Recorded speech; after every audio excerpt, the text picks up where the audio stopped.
Hi, welcome to the award-winning Ed Brown Show. Once again, this is a special show. So that whatever you're doing, stop it, because we have the evolutionary elders here, led by Dr. Eugene Williams, and he had the Whitten brothers, John and Wetzel, here. We're going to talk about, this is a great time for a great man, and we're going to talk about Martin Luther King Jr. Welcome to the Ed Brown Show, Dr. Williams. Thank you. I see you got the Whitten brothers here, huh? I have the I Whitten tell brothers. you, but we loaded today. I tell you that we got some knowledge here you don't want to miss. So whatever you're doing, call everybody and watch the Ed Brown Show special, Martin Luther King Jr. All right. Tell us about this book, first of all. It's a word book that you sit down and brought out. You know, it's a little different. You know, most books, they have, you know, the story of Martin Luther King, everybody. But this approach is very unique. Tell us about it. Thank you. This book, it came about as a result of my working with students in Prince George's County, Maryland. One day I was teaching the I Have a Dream speech, and I asked my students, how many of them had recited the I Have a Dream speech? Hands went up. Then I asked them, how many of them could remember any words? They said, I can remember, Dr. Williams, I have a dream. Mm-hmm. And then I shared with them words like seared, withering, oasis. I asked those students to pronounce those words for me. Many of them could not. I asked them to give me definition of the words. They could not. But there was one little boy in the back of the room. When I registered his concern, he said, Dr. Williams, have you ever taught words using word searches? I had not done that. And so A challenge. it was a challenge. And I went right then and decided to pull out all the words that they could not understand from the I Have a Dream speech and write a book. So that's what Words Cross and Across, Word Search on Dr. Martin Luther King Jr. is all about. It's a book to keep the dream alive. We've got to keep the dream alive because many of our young kids don't even know him. They don't revere him. And so this book is here to teach words and to teach about Dr. Martin Luther King Jr. And I did not leave out his contemporaries. I did not leave out Jesse Jackson. I did not leave out Dorothy Height. I did not leave out Reverend Lowry. I kept them all in. They are part of the book. And you know, I did not leave out President Barack Obama. Mm-hmm. So it's an interesting word search, word chart book. Oh, wonderful. That's fine. Wetzel, tell us, what do you think about this holiday and the statue and all of that? Well, actually, Brother Ed, I have mixed feelings about it. As much as I love Dr. King, like most of us do and should. You know, every time I pick up something, it seems like it's made in China. Mm-hmm. And same is true with his statue. And I'm more concerned about the economics that Dr. King talked about, as well as the politics, the culture, and the spiritual person that he was. You know, he was so universal that, you know, I was down at the site where his statue now sits on the mall, and I just had different emotions about looking at it, because what is happening now with President Obama is quite reminiscent of what happened with Dr. King during his time.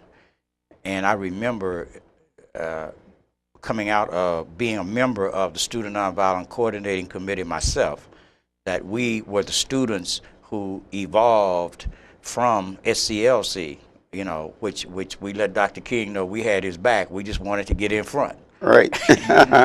So we marched with him, and we were nonviolent. That's what we were called, the Student Nonviolent Coordinating Committee, because his message of nonviolence still rings loud in our ears. And Dr. King, if he was alive now, you know, he would say to us again, you know, war is not the answer. And we keep saying, yes, it is. Right. And he keeps shaking his head wherever he is, saying, no, it's not. But back to your question, I I'm just enthralled and caught up in a lot of emotions about this being him being acknowledged, because we've never had a movement. We never had a movement like his movement brought about, that came to the fore in Alabama, with the bus boycott. We haven't had a movement since. We had bowel movements and all other kind of movements, but we never had this kind of a movement. And as I look at black churches and I see black preachers who are now wearing, kente cloth and mud cloth and having ATM machines in their churches, that was not who Dr. King was. When he won the Nobel Peace Prize, he gave that money to SCLC and made sure it was spread around into our communities.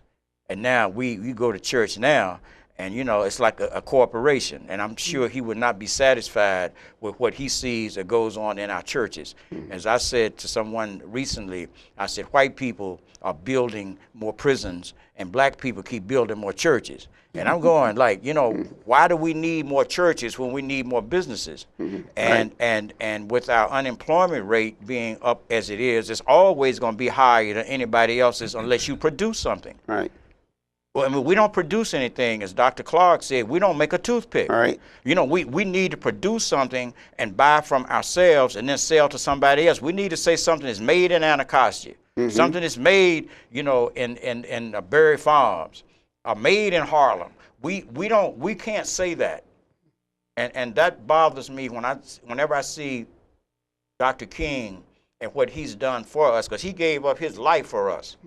When I go down Martin Luther King Jr. Avenue throughout this country and they got litter all over the place, that bothers me. Right. Me too. Me three. So I'll let you get to my brother, because I could keep going on and on about Dr. King, but I am so happy that my brother is here with me. This is my eldest brother. I have 4 brothers and 2 sisters. And you were the baby? I'm the baby. My brother here, he used to say to people, this is my baby brother. And I always remember, and I even shared it with my sons, that this brother here, he said, which was so profound to me, he said, I'm the first, and he said, you're the last from a beautiful black woman. And I'm the 7th of 7, and he got it started. So I'll let him go on now. Right. Well, John, tell me, off camera, we talked, you brought about something that's very important, and that the evolutionary elders is one of their goals, is get the youth involved and understand Martin Luther King. You want to tell us something about it? Well, my main reason for being here, and thank you for inviting me. It's a pleasure, and this is my first time, of course. I have always been concerned about the ignorance of our young people when it comes down to speaking about people like Dr. King. Nobody seems to know how courageous that man really was until you read his history, and then you ask yourself, would I have done that? Would I have faced those people and all this kind of thing? But more so than that, there's supposed to have been a march here on this weekend about jobs. And Dr. King was one of the main people that worked for poor people and middle-class people to get jobs. And I'm sure his name would have been ringing all over the place. I don't know if the weather's going to permit it or not. They might counsel. But my main concern is to possibly get a photograph of her and he into every home in America with some literature to young people so that they can get involved and really know what this man was all about. My main subject that concerns me the most has a little politics to it. Young people do not know anything about midterm elections, and this is where we get put in a trick. Midterm elections does not help President Obama at all. We can criticize him because he's a leader, but if they knew what midterm elections did to him, they wouldn't be cutting him down so strong at this point. To teach people that we have to hit those voting booths just as hard in midterm as we do in the general, otherwise we're going to be fighting an uphill battle for a long time. That's one of my main concerns. Also, if we can get this off the ground to have that photograph. I put that title on it because a lot of people only see the sadness of Dr. King. This portrait portrays happiness at that point. What it was, I don't know. But at any rate, we must keep his dream alive, and this is what I'm here for. And with their cooperation in Atlanta, Georgia, hopefully we can get this off the ground the correct way and keep on fighting for the dream. That's why I'm here today. So what do you think about the way of doing that? What medium are you going to use? See, that's a good point, but you have to be able to pass it along. How do you do that? Well, I was thinking, once you're off the ground and you have a website and you choose a title as to what you're all about, main thing is keeping his dream alive and maybe speaking or coordinating meetings with young people, visiting schools, letting people know what it is to vote, not just in the general. We get put in a trick in midterm elections. And this is what I would love to do, is to teach people that don't know too much about voting why we should be there first. And bring people. Right. Bring people so you know who your congressmen are and those other people. And monitor them. Yes, by all means. Make sure you monitor. A lot of people vote for different individuals, and then you got 4 years or 2 years. What you monitor them, the next day you vote for him.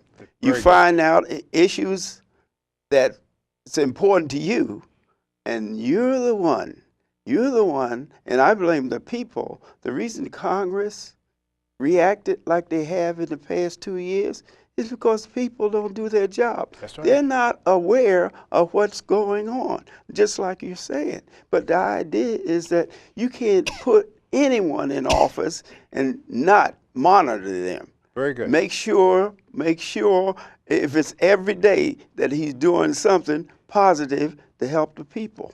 I agree 100%. See, that's one of the problems that Prince George County has. That some of the people, hey, if we have tenure on the president, well, the president just served 2 terms. Why can't we have it on everybody, the congressmen and the senators? No, when I speak about that, a lot of people, I say, why? Individuals stay in office 40 and 50 years is ridiculous. That's so true. So, Ed, you and all other evolutionary elders, and certainly the alphas across this country, I'm an alpha. We need to work more with the young boys and the young girls. I'm going to take this book, Words Crossing Across, Word Search, on Dr. Martin Luther King, to all of my alpha brothers and say, these are books that you can give young, needy people. We've got to keep the dream alive, and we must stay together. All the sororities out there and all other fraternities, we must be working together with evolutionary elders to get our youngsters more knowledgeable about Dr. King and understanding of words. They don't have that vocabulary. I told my students today, one of the things that separates us from them is words.